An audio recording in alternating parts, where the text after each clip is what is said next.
Good morning to all of you. I am Raffaele Mantegazza from the University of Milan. Milan di Cocca is the name of the university in Italy. Let's start with the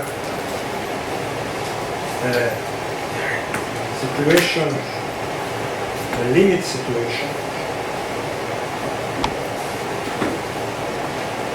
This means not. Okay. You are on a touristic trip to Brazil. Touristic trip, not marijuana trip. You are piloting an helicopter on your own. You are completely alone. And you are flying upon the Amazonian forest. Okay? There has been a massive hurricane and you see a man alone in the flood, whose life is at risk. You see from the helicopter. You land and you tell the man to come with you on board in order to save his life. But he answers, no, I just want to die. You insist, but he says, look, I spent all my life by this river. The hurricane took me all I had. That was the will of rivers God. So please go away, go away and let me die. There is no time left. You only have two choices. Go away and let the man die, and you are absolutely certain you will die, or take him by force on the helicopter.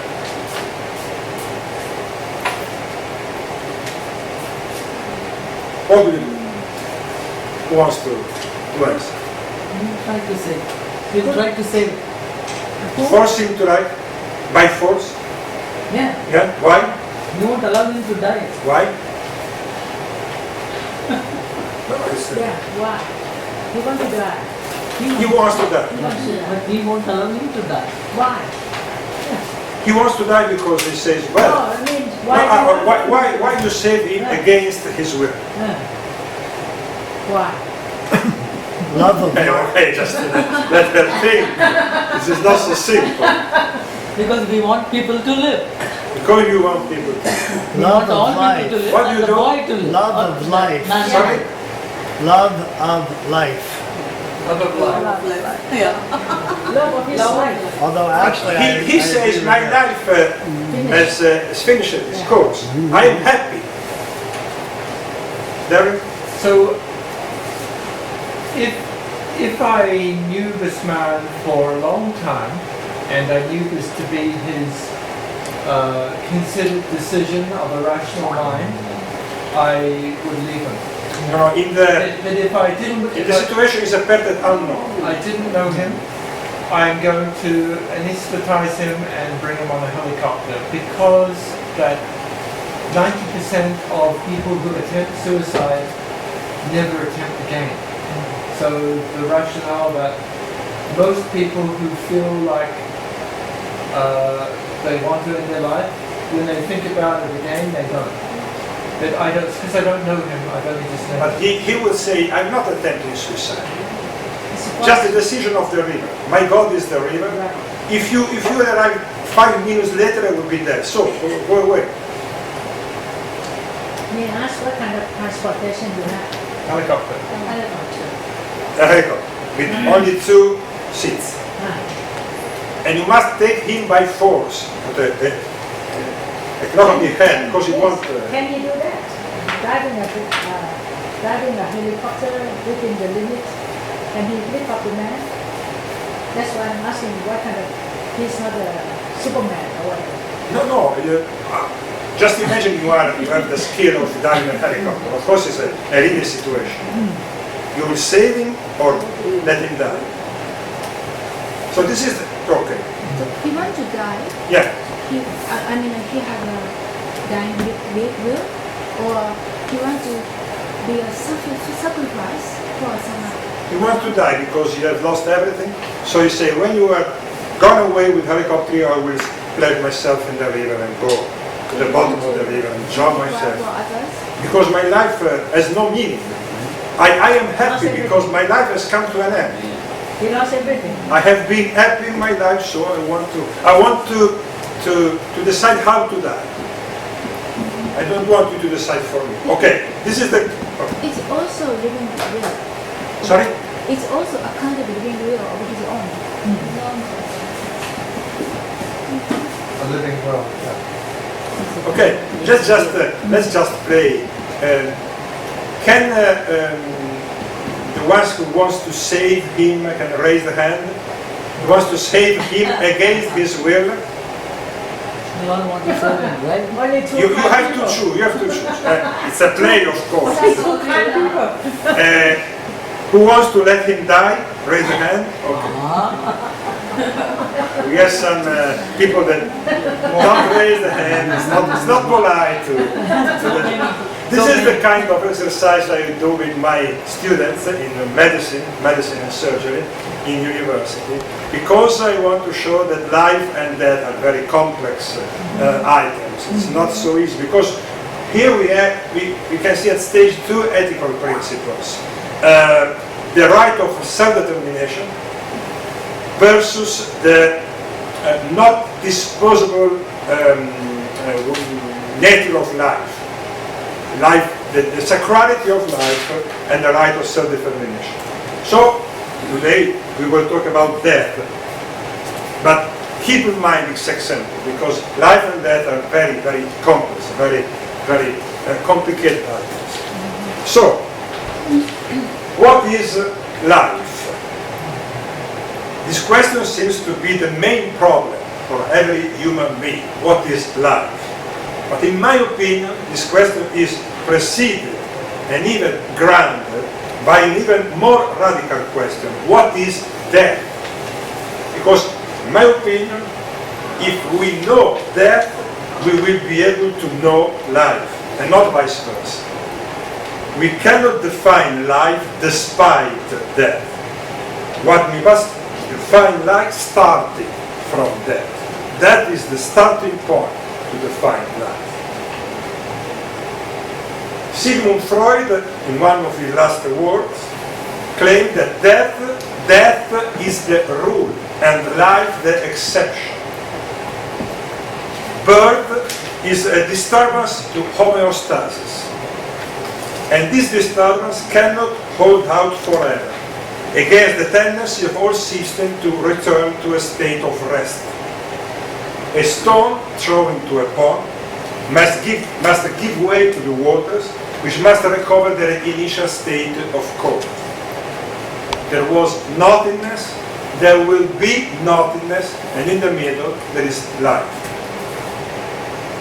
Death both precedes and follows life. This is a disturbance of an equilibrium. Life is a bridge between two nothingness. Religions can help us with their rituals, rather than with their beliefs about life and death, to avoid relegating this nothingness to silence. By attributing meaning to the nothingness before and after death, religions move us away from an egotistical vision of death.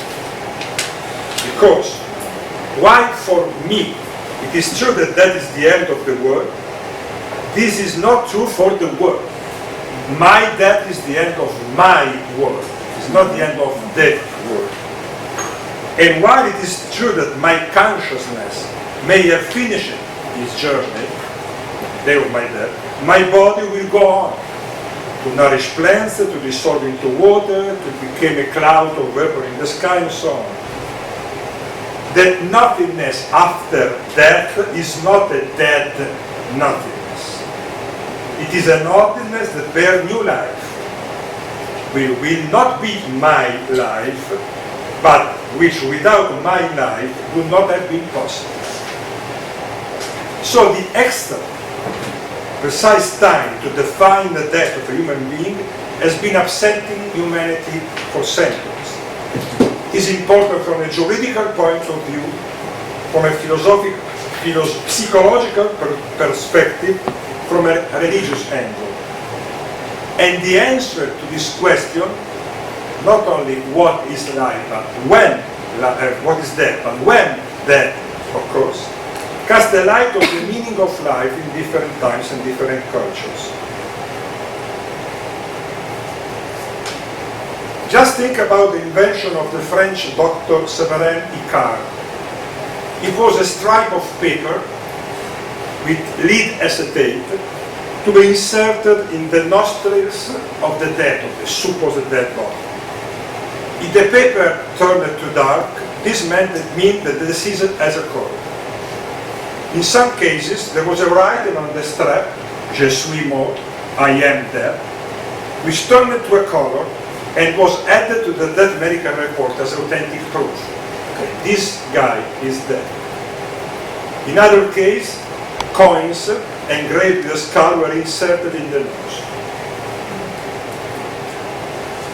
This is Leichenhäuser, a Prussian house for dead bodies, which has got waiting rooms where the dead bodies were hosted until the guarantee of decease.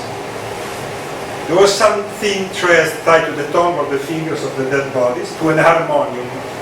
So any movement of the finger or the mouth will call the attention and make the instruments play. This is La Carnice, a coffin invented by the Count Michel de la Carnice.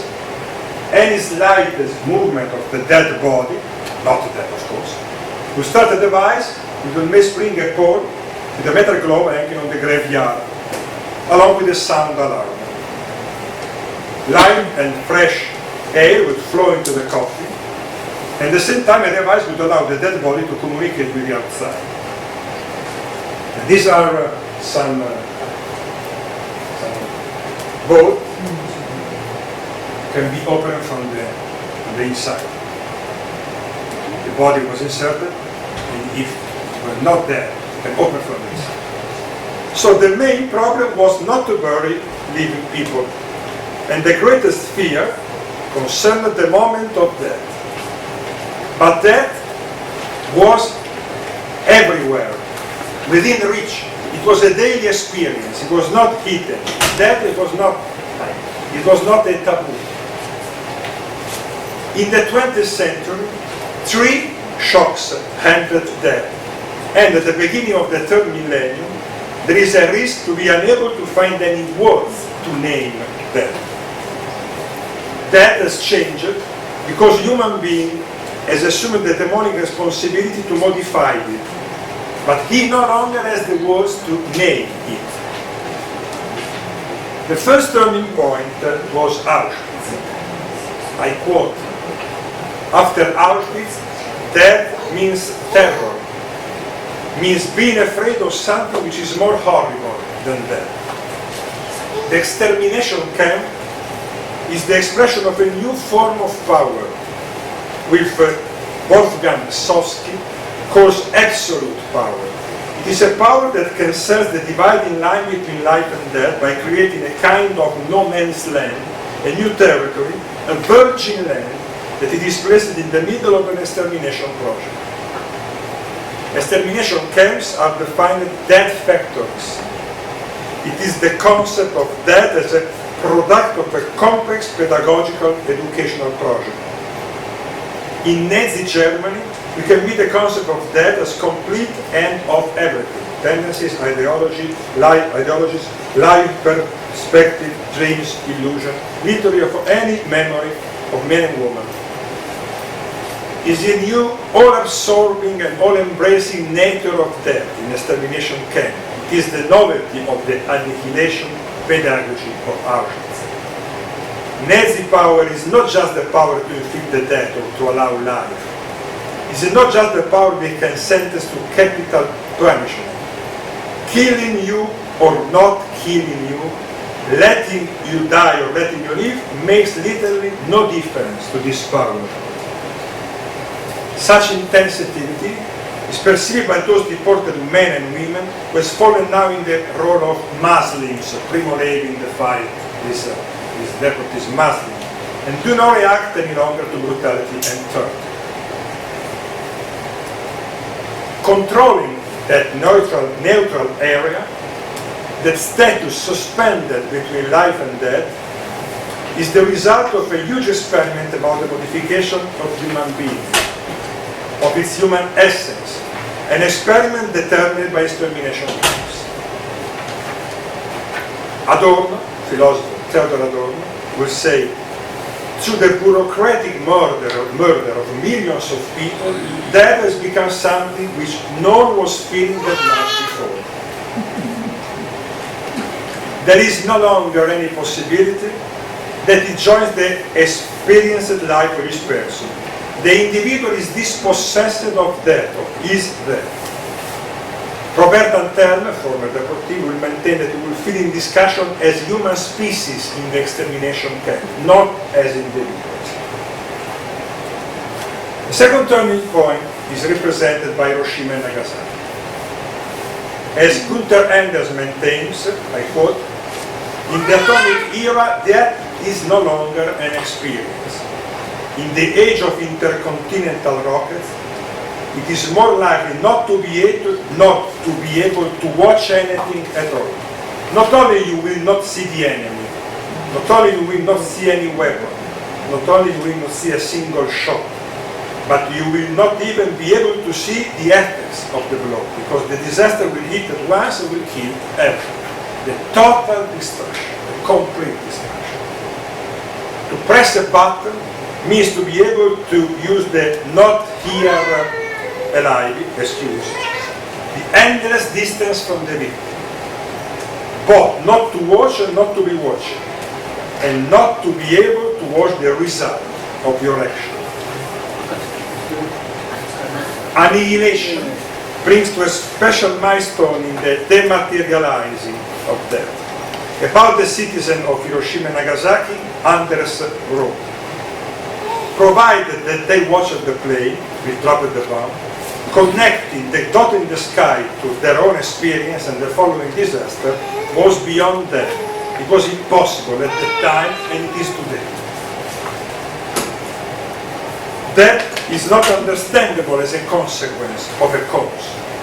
Today, say Anders, we lack this immediate experience of links. Preparation, action, and effect are separated from each other. What we feel remains fragmented. And this applies to death, the most important situation, death of life. Death can be managed from a bureaucratic point of view, as at Auschwitz. And the murder of human beings become a merely technical question. I quote, the next world television slaughter will be the one with the highest lack of hate in the whole history of wars. Atomic death gives birth to new objects, for which names are missing. The beer bottle with the melted hand, the skull cap melted in the helmet, or a human shadow printed forever in the wall.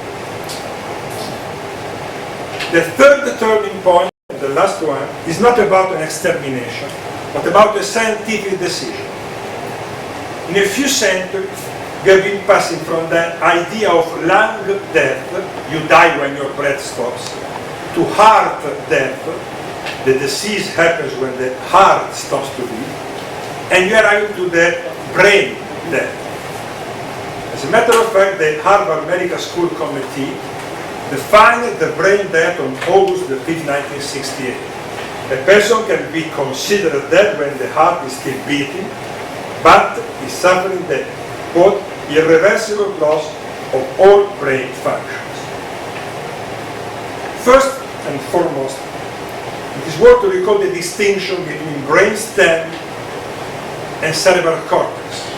The brainstem is precise over the breath and the thermoregulation function, and the cerebral cortex is precise over the superior functions of the mind, the conscience.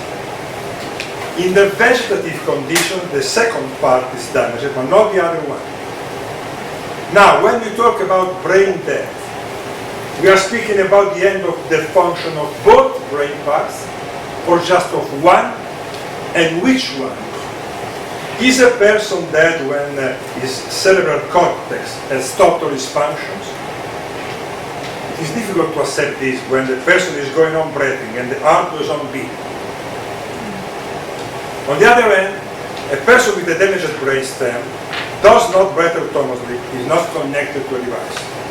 But science can just infer the fact that the cerebral cortex is damaged, because science has no direct access to the part of the brain to verify. So, and further, are we allowed to fully identify a person's life with his conscience? Don't we risk to repeat a Cartesian factor between body and soul? And above all, don't we risk to not see the process nature of death, shifting our attention to the recording of this event nature? So, brain death poses problems of ethical type, but also of educational kind. How it is possible to verify that without the support of the most sophisticated technological device? That verified by placing a mirror in front of the mouth of a dying person was certainly less certain than in a diagnostical way. But how far more human in comparison to that verified in the loneliness of a hospital department by a technician without any human relationship with the dying person?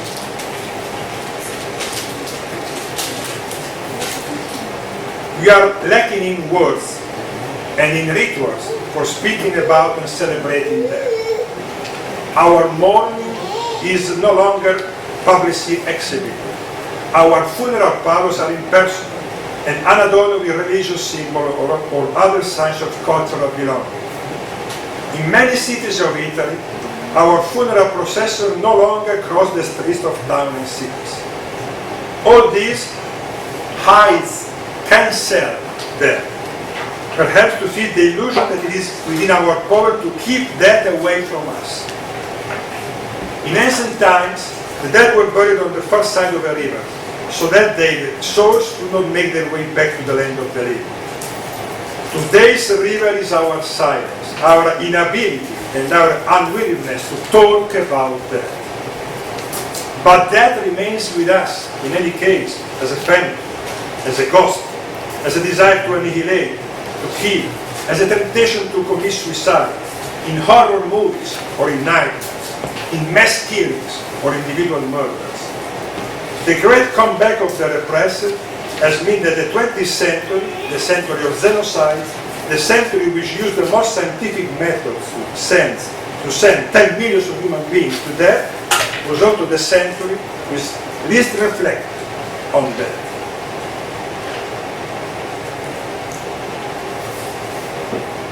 So how people die today? Like this? Or like this? How people die in hospitals? How do healthcare professionals deal with their own concept and representation of death when they are called on to certify the disease of a patient? To what extent do young doctors think about death when they enter a ward? And to what extent do they think it in emotional as well as rational, as scientific terms? What is the last act of a doctor or a nurse in leaving the bedside of a deceased person? What words and gestures do healthcare professionals use to communicate the death of a patient to relatives? Do they take into account that family particular faith, representation of the afterlife, beliefs concerning the great mystery of death? All these questions should be the object of scientific, international, philosophical, and intercultural research. That has been changing. Or maybe that is still the same. Just our ways to face it have been changing. But if that after Auschwitz, Hiroshima and Harvard risks to keep us speechless, how will we find the words to define life? Do we really think to be the masters of life and death? Do you really think that to be able to manage something we are not even able to name? Maybe. We should come to think that we don't need to define death, but we need to leave death to define us.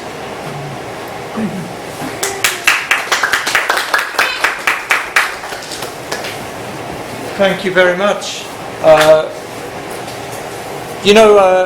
You're coming from Italy, so earthquakes are very normal for you. There was an earthquake at 52. It's just recorded on the meteorological, and everyone else in the room noticed except you. But we just continue because we're used to shaking, especially on the 10th floor. You must have a lot of shakes. The building is built very well. Who has some questions about death, life, earthquakes? Yes, Daniel, please. Since you're from Italy, and I've just read, 20 years late, Primo Levi's book, Is This Human? I translated to English about his experiences in Auschwitz. And I think he was also surrounded this question of life and death because we lost the ability to define what is a human in these terrible conditions, and he was criticizing himself for just continuing to live instead of having the honor, for example, to rebel. So maybe you could relate this to The sense of killing. I think it was survive. well, the paragraphs I'm thinking about were, you could say about guilt, but not in surviving, because he narrates his reflections from the death camp in Auschwitz and witnessing a rebel from the crematorium being hanged.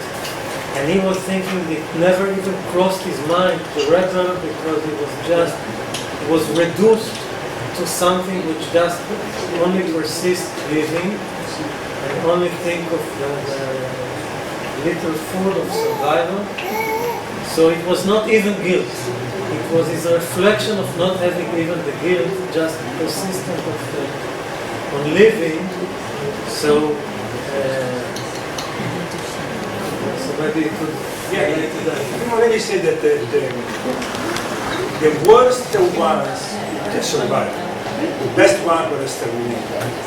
If you want to remain human in extermination camp, you will die. It was the dehumanization of the human. And the Muslims were the deportees for whom to die or to live at the same time. It was the product, the novelty of Nazi power. I didn't get what you said. I talked to Raffaele. No. Earthquake. While you're talking was an earthquake. Yeah. Yes, everyone knows, but you didn't notice. That's why I said, you are the only one. It was because of what I say. No. Yes, you shook up Japan. I your talk. didn't, You shook Japan. Sendai. It was centered on Sendai. So there you go. It was a small one. Yeah, just in Sendai, you caused an earthquake with your talk. Other comments? Yes, please. In my field of medical anthropology, define two kinds of death: individual death and social death. When you think about the social death, this is not individual issues. So we try to discuss about the death itself. We have to pay attention to social death too.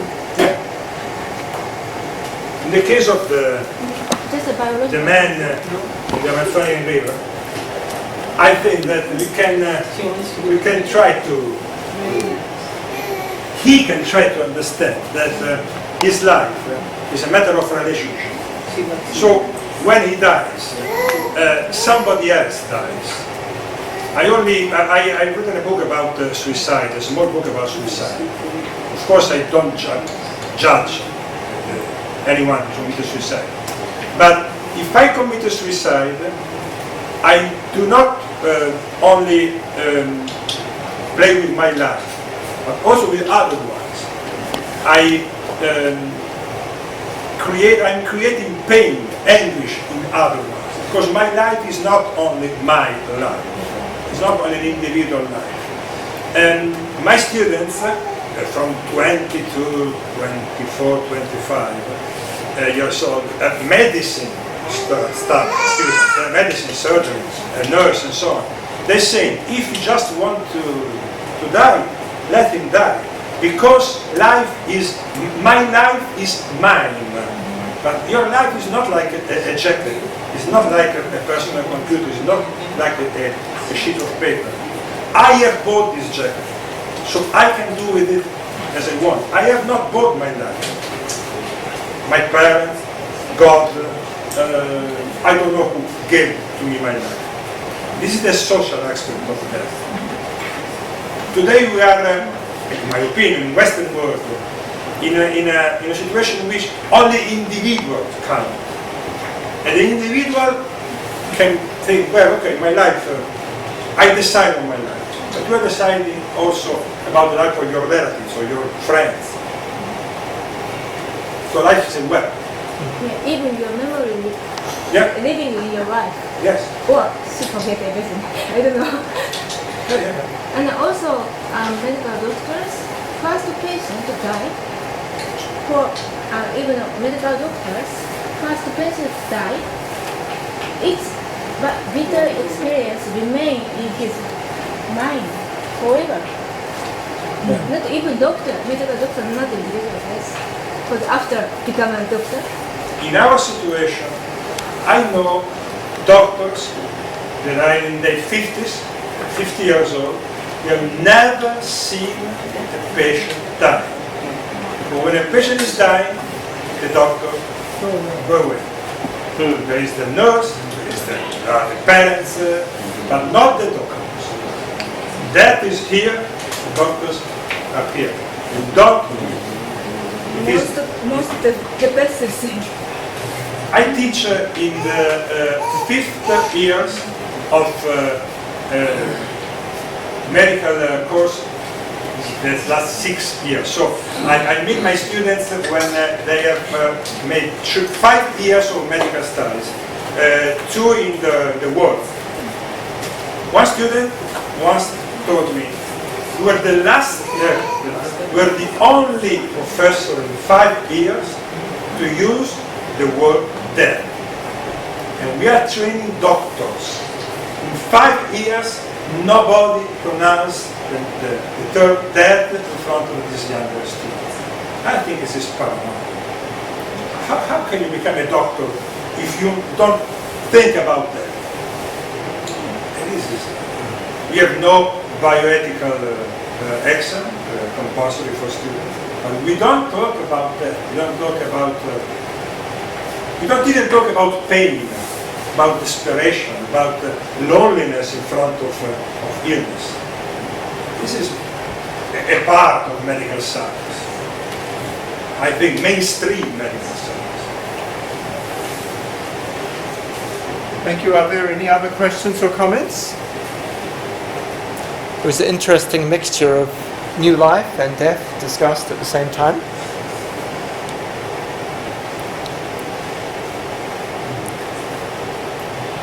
So, when you discuss with your students, are there some aspects of Italian history that you raise? For example, you showed pictures of the death camps. Do you talk about fascism or totalitarianism in Italian context, or the purges of the Spanish Inquisition, for example, or the Catholic Church? Some examples? Do you have those? Or when you talk, you're giving the lectures in Italy. Yeah. Do you talk about, for example, the Spanish Inquisition, or the fascism, or about the extermination of Native Americans, about the conquest of Latin America. But I worked for many years about Holocaust, so this is my main topic. Right. Okay. about atomic death. It's Yes. very interesting in Hiroshima and Nagasaki. Yes, it is. We had meetings in Hiroshima and you've been there too. Yeah, I've been there. Yeah.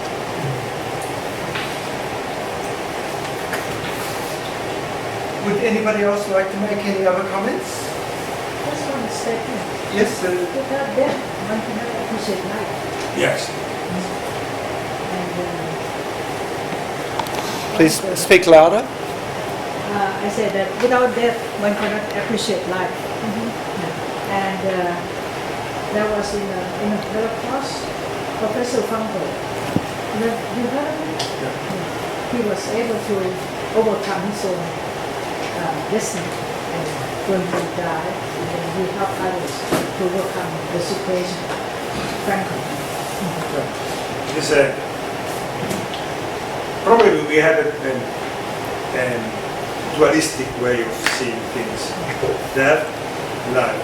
We cannot see them linked together. That is a metamorphosis. That is change. Change into something else or someone else. Transformation. Sure, without that, it's impossible to taste life, to appreciate life. Yes, Daniel? There was one point that was elusive to me before. It's good that we got this extra time. Well, physicians are often marshals of fear of dying because they would sell you, they propose risky treatments by making the possibility of the prospect of dying visible. That if you wouldn't take this treatment, you could die. And now the courts even sometimes enforce, for example, parents to give their children chemotherapy, for example. Parents don't want to treat their children with chemotherapy, but this is the conventional treatment, and if they don't do it, the child might die. Well, the child will die anyhow, probably, because it will not survive certain types of cancer even after treatment. But the thing is that the whole system is based around the fear of dying, and then we provide a cure. So, if you could comment on that. Well, I've lost a relative of mine last summer, a woman in his 70s. And last night she was dying, she was terribly suffering. And the doctor says to my cousin, his son, he's my age, if you take them, if you give her morphine, she will survive another night. And my cousin said, no, let her die. And the physician was horrified. What? You don't want your mother to stay here for another night? No, I don't want. She's just suffering. Why should I? The physician, the doctor, were horrified because he just want to score, to sign another night of suffering. In this, she will die. She was supposed to die the day before, the day after. So it's incredible because the quality of life, just the quality of life of this woman. One night more add something to her life, or maybe she lose something. One night in anguish, in pain, without conscience. I could add exactly to that line of argument. A close friend of mine, a woman, very close ex of mine actually. She was with severe illnesses, but she was in good condition. She had healthy days or months and then she was persuaded to have this harsh treatment against cancer. And before she got this treatment, she always said, promise me, if my condition deteriorates, you fly with me to Switzerland because I want to take my life. I want to be in control with my life and death. I don't want to die plugged to machines. After this one treatment in Hadassah hospital in Jerusalem, she was connected to machine for 3 months, dying exactly as from what she feared, hopelessly connected to machines. So, and I said, are you sure you want to take this treatment? Yes, because they showed me that the cancer is spreading, and if I don't take it, I might die. She died sooner and horribly. And the whole system works for promoting these treatments, whatever the consequences is. The problem is that death gives us with questions, not with answers. From an educational point of view, we are confronted with questions. There are no simple answers to the problem of death. And to deal with questions is very difficult, especially with young people, because we want to be professors, to have all the answers, to know all. I tell my students, I don't know what is death more than you. Try to understand, try to remain in the question, to remain in the middle of the question, to remain in this black hole, not to look somewhere else. Try to look deep into this black hole. Thank you. Are there any other comments? Thank you very much, Raffaele. Very thoughtful.